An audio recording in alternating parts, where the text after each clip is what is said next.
Let us see the poem from Unit 1, Stopping by Woods on a Snowy Evening. It's a beautiful poem written by Robert Frost. So, before going to this poem, let us discuss something. Have you ever traveled through a forest? யாராவது நல்லா அடர்ந்த காட்டுக்குள்ள தனியாக போயிருக்கீங்களா?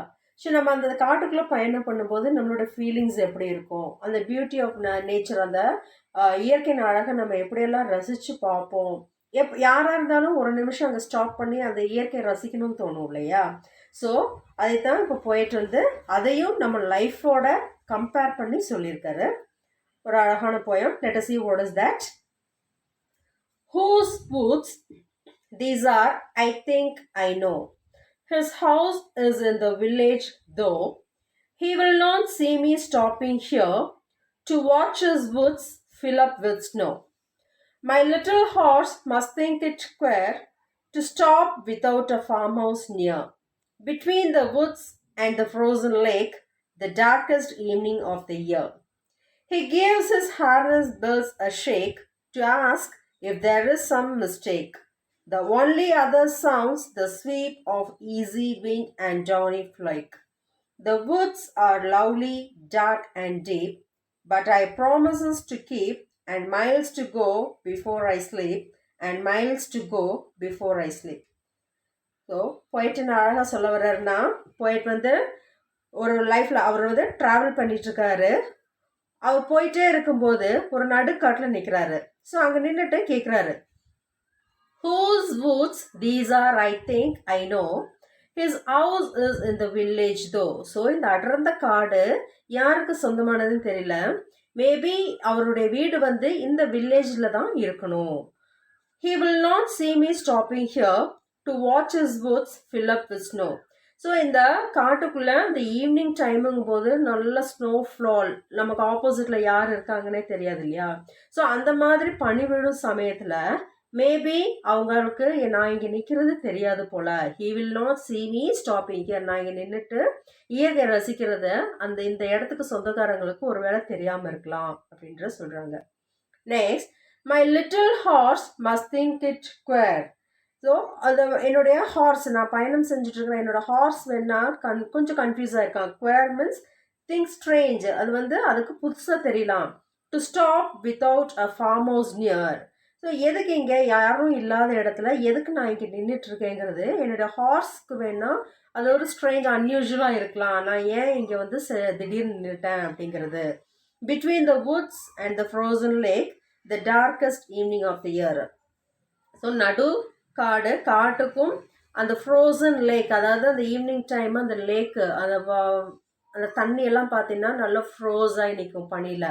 So அந்த பனி மூட்டத்துக்கு இடையில காட்டுக்கும் நடுவால் எதுக்கு இவர் தேவையில்லாமல் நிற்கிறாரு அப்படின்னு என்னோடய ஹார்ஸ் கூட கன்ஃபியூஸ் ஆகி என்னைய ஸ்ட்ரேஞ்சாக பார்க்கலாம், திங்க் பண்ணலாம் அப்படின்னு போயிட்டு சொல்கிறார். He gives his harness bells a shake to ask if there is some mistake. So இந்த இடத்துல ஹார்ஸ் என்ன பண்ணுதான், தன்னுடைய ஹேர்னஸ்னால் அந்த கடிவாளம், குதிரைக்கு கட்டுவாங்க இல்லையா கண்ணில் சைடில், அதுதான் அதுக்கு பேர் கடிவாளம். அதுக்கு இங்கிலீஷில் ஹேர்னஸ்ன்னு சொல்லுவாங்க. ஸோ அந்த குதிரை என்ன பண்ணுதான், அதனுடைய பெல் ஷேக் பண்ணி அவரை வந்து தன் நிலைக்கு கொண்டு வருதான். அந்த போயிட்டு வந்து தன்னை மெய்மறந்து நிற்கிற அவரை வந்து நிலைக்கு கொண்டு வர்றாராம். ஒரு ஹேர்னஸ் ஷேக் கொடுக்குதான் அந்த பெல் வந்து, பெல் ஷேக் கொடுத்துக்கிட்டு ஏன் இங்கே நிற்கிறீங்க, ஏதாவது கன்ஃபியூஷனா அப்படின்னு ஹார்ஸ் கேட்குற மாதிரி ஒரு பெல் ஷேக்கிங் கொடுத்து அவரை ஒரு தன்னிலைக்கு கொண்டு வருது. The only other sounds the sweep of easy wind on downy flake. So அந்த காடுங்கும்போது அங்கே எல்லாம் ஒரே நிசப்தமாக இருக்கும் ஈவினிங் டைம் இல்லையா? ஸோ அந்த இடத்துல என்ன சவுண்டுனா ஒன்லி த ஈஸி விண்ட், அந்த ஜென்டிலான இந்த ப்ரீஸ் விண்ட், இந்த இலைகளுடைய சவுண்டும் காற்று வந்து இலைகளை அப்படியே அசைச்சு கொண்டு போகிற அந்த சவுண்ட்ஸும், அந்த டவுனி ஃப்ளேக்ஸ்னால் அந்த ஈவினிங் டைம் இந்த பனி மழை துளி விழுவும்ல, அது வந்து ஐஸாகவும் மாறாமல் அந்த வாட்டரும் ஒரு திக்கஸ்ட் ஃபார்மில் விழுறப்போ நமக்கு ஒரு சடன்னு ஒரு சவுண்டு வரும் இல்லையா? ஸோ அந்த பனி விழுற அந்த சவுண்டும் அந்த ஜென்டில் ப்ரீஸ் விண்டுடைய சவுண்டு மட்டும்தான் அந்த இடத்துல இருக்குது.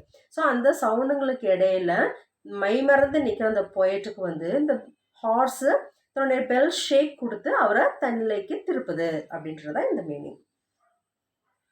The woods are lovely, dark, and deep. But I have promises to keep and miles to go before I sleep and miles to go before I sleep. So அந்த woods our lovely அந்த அடர்ந்த காடு பச்சை பசேல்னு இருக்கிறதும் அந்த evening time அந்த பனி பெய்கிற சமயம் இந்த இயற்கையின் அழகெல்லாம் பார்த்து ரசித்து நின்னவர் சடனாக அவருக்கு தோணிடுச்சு, ஓகே எனக்கு வந்து நிறையா கடமைகள் இருக்குது, நிறையா ரெஸ்பான்சிபிலிட்டிஸ் இருக்குது, so I have to follow that. அதனால் நான் இங்கே ஒரு இடத்துல ஸ்டன்னாக நிற்காமல் நான் நிறைய என்னுடைய பணிகளை செய்ய வேண்டியது இருக்குது. என்னுடைய பிஃபோர் ஐ ஸ்லீப்னா இந்த இடத்துல போயிட்டு என்ன சொல்ல வர்றாருன்னா நம்மளுடைய கடைசி பயணம்.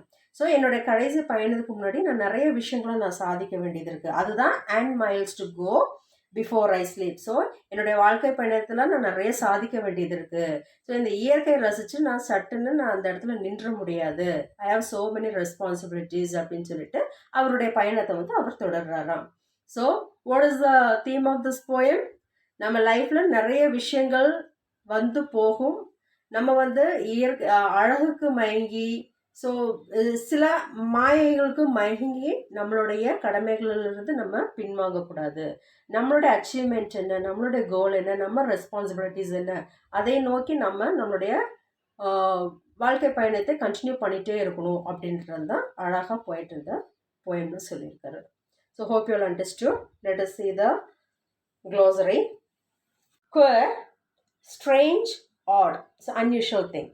Woods, an area of land covered with a thick growth of trees. Forest, another word is woods here.